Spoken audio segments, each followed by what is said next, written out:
नमस्कार, मैं हूं आपका एस्ट्रोलॉजर संदीप कटारिया और स्वागत है आपका आप ही के चैनल पर। जैसे कि आपने थंबनेल देख लिया है, ये प्लैनेट्स इन 12 हाउसेस का तीसरा वीडियो है और इस वीडियो में भी हम सूर्य की पोजीशन जो कि सेकंड हाउस में होने वाली है, द्वितीय भाव में होने वाली है, उसको हम डिटेल में समझेंगे। तो आइए शुरू करते हैं। और हाँ, अगर आपने पहले 2 वीडियोस नहीं देखे हैं तो उनका लिंक आपको नीचे डिस्क्रिप्शन बॉक्स में और मैं कोशिश करूंगा कि ऊपर आई बटन में भी मिल जाएगा। और कहीं ऐसा ना हो कि आप इस वीडियो में खो जाएं और इसे लाइक करना, शेयर करना, सब्सक्राइब करना, बेल आइकॉन को क्लिक करना भूल जाएं। तो इसे बस 1 सेकंड लगाकर अभी कर दीजिए। और उम्मीद है कि आपने कागज़ पेंसिल रखा हुआ है ना, तो बस शुरू करते हैं। दोस्तों, कुंडली में दूसरा घर क्या दिखलाता है? दूसरा भाव हमें धन, पारिवारिक मूल्यों और जो पारिवारिक धन संपत्ति है, सेविंग्स हैं, उन सब को दर्शाता है, उन सब को रिप्रेजेंट करता है। जब सूर्य इस घर में होते हैं तो ये व्यक्तिगत संसाधनों यानी कि पर्सनल रिसोर्सेस, वित्तीय समृद्धि, फाइनेंशियल प्रॉस्पेरिटी, अच्छी सेविंग्स, पारिवारिक धन के मामलों में उज्जवल रोशनी डालते हैं। उज्जवल रोशनी डालने से मतलब है कि ये उनकी बढ़ोतरी करते हैं या ये दिखाते हैं कि इस व्यक्ति के पास, इस जातक के पास इन सब चीज़ों में उनको आप अच्छे नंबर दे सकते हैं। तो इस वीडियो को आगे बढ़ाते हुए अब हम बात करेंगे कि जब व्यक्ति के कुंडली के दूसरे भाव में सूर्य होते हैं तो उनके पर्सनालिटी ट्रेट्स कैसे होते हैं, उनका स्वास्थ्य कैसा होता है, उनका करियर कैसा होता है, रिलेशनशिप, फैमिली और भी बहुत कुछ। तो इस बारे में हम विस्तार से चर्चा करने वाले हैं। तो आइए शुरू करते हैं। सबसे पहले व्यक्तित्व लक्षण और प्रकृति यानी कि पर्सनालिटी ट्रेट्स एंड नेचर। दूसरे घर में सूर्य होने वाले जातकों में आत्म मूल्य और उच्च मूल्य, self worth and high values की मजबूत भावना होती है और उन्हें अपनी संपत्ति पर गर्व होता है। छुपाते नहीं हैं, वो साफ साफ उसको दर्शाते हैं। और शायद यही वजह है कि इनकी भौतिक संपत्ति समाज में उनकी पहचान का एक महत्वपूर्ण हिस्सा बन जाती है। तो आप समझ गए ना कि ये छिपाते नहीं हैं। क्यों? क्योंकि ये समाज में अपनी आइडेंटिटी बनाना चाहते हैं अपनी पैतृक या स्वयं कमाई हुई संपत्ति से। वे अक्सर अति आत्मविश्वासी और आश्वसित होने की प्रतिभा, आश्वसित होने की आभा बिखेरते हैं, जो उन्हें दूसरों की नज़र में भरोसेमंद और विश्वसनीय बनाता है। देखा आपने, लिंक कर लिया ना।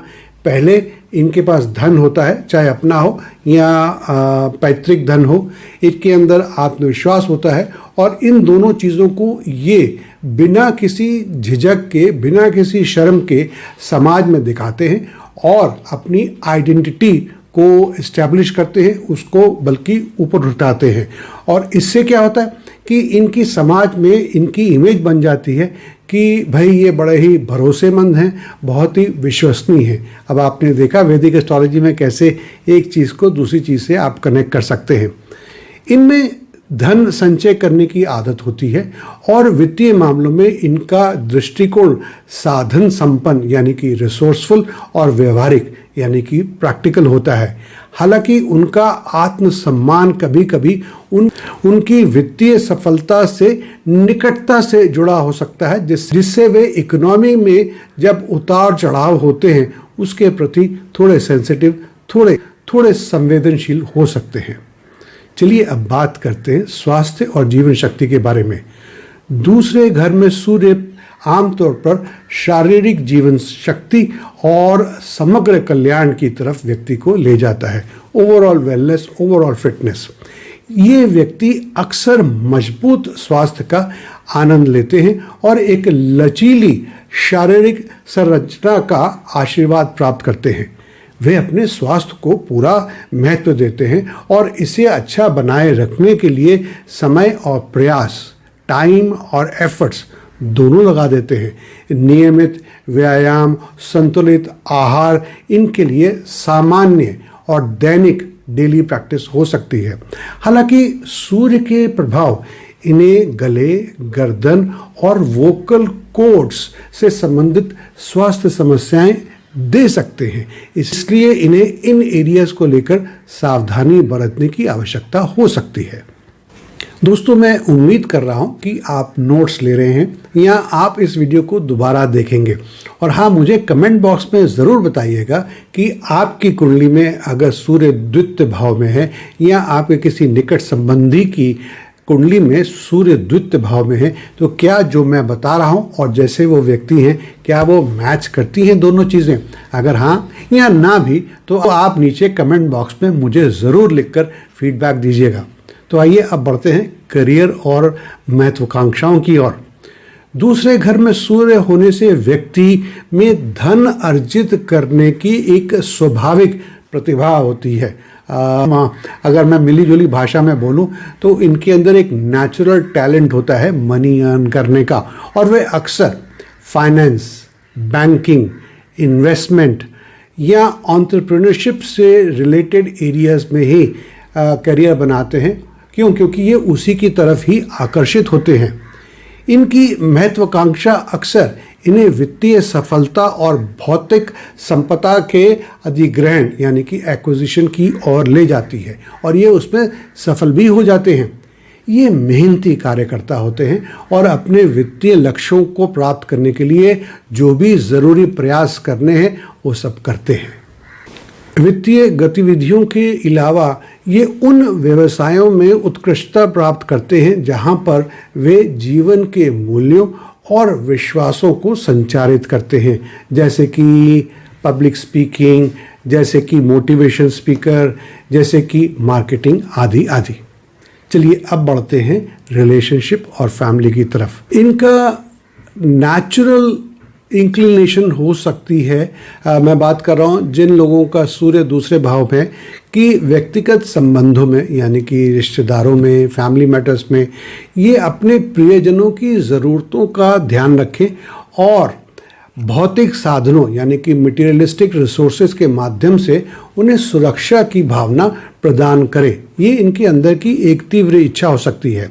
वे अपने परिवार को वित्तीय और अन्य तरीकों से सपोर्ट देने की क्षमता पर गर्व भी करते हैं, और अक्सर उन्हें अपने घर के अंदर, उन्हें परिवार के अंदर एक वित्तीय स्तंभ यानी कि एक पिलर ऑफ फाइनेंशियल स्ट्रेंथ के रूप में भी देखा जाता है।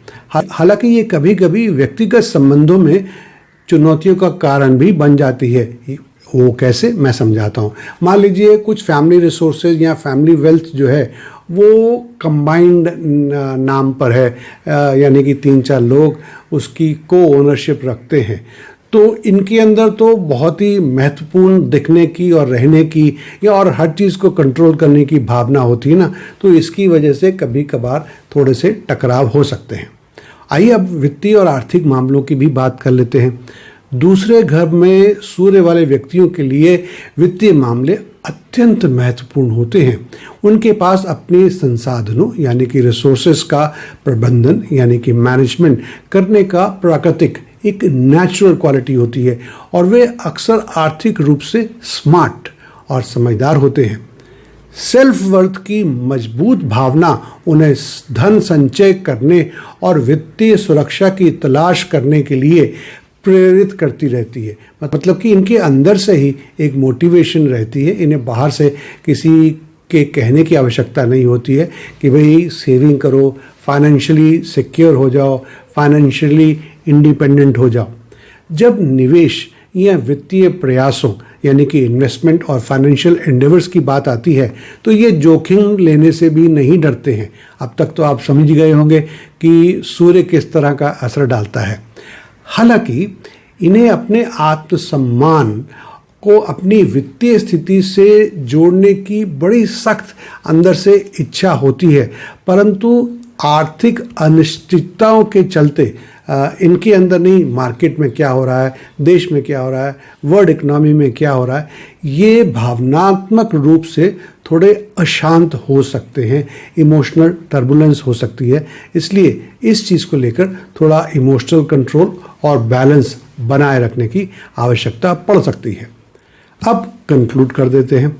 सारांश में दूसरे घर में सूर्य जातक को सेल्फ वर्थ, रिसोर्सफुलनेस और फाइनेंशियल एक्विपमेंट, जिसको कि आप वित्तीय कौशल भी कह सकते हैं, इन सब चीज़ों से, इन सभी गुणों से, क्वालिटीज से भर देता है। हालांकि इन व्यक्तियों में धन संचय करने और अपने प्रियजनों की भलाई सुनिश्चित करने की प्रतिभा भी होती है और क्षमता भी होती है, लेकिन इन्हें इस बात का ये ध्यान रखना चाहिए कि ये अपने नैतिक मूल्यों को, अपनी वैल्यूज़ को धन संपत्ति से हमेशा ना जोड़ें। भौतिक संपदा और आत्मसम्मान के बीच में एक संतुलन बनाकर रखना ही इनको इनके फुल पोटेंशियल को अचीव करने की एक कुंजी होगी। तो दोस्तों लोग, कैसा लगा आपको ये वीडियो, आप मुझे ज़रूर बताइएगा। और हाँ, आप में से जो लोग मुझे संपर्क करना चाहते हैं, उसकी कोई भी वजह हो सकती है, पर उसमें से 2 वजहों का मैं आपको सीधा सीधा हल यहीं दे देता हूं। अगर आप मुझसे कंसल्टेशन लेना चाहते हैं तो आपका स्वागत है। नीचे दिए गए नंबर पर आप हमें कांटेक्ट कर सकते हैं। और ध्यान रहे, ये पेड कंसल्टेशन होगी, हम फ्री कंसल्टेशन नहीं करते हैं। और दूसरी चीज़, अगर आप एस्ट्रोलॉजी सीखना चाहते हैं तो आपका स्वागत है। हमने 4 बहुत ही इन डिटेल वीडियो कोर्सेज बनाए हैं, वो अलग अलग विषयों पर है। ये अलग अलग कोर्सेज हैं। एक है वैदिक एस्ट्रोलॉजी, दूसरा है न्यूमरोलॉजी, तीसरा है प्रश्न कुंडली और चौथा है रेमेडियल मेजर्स।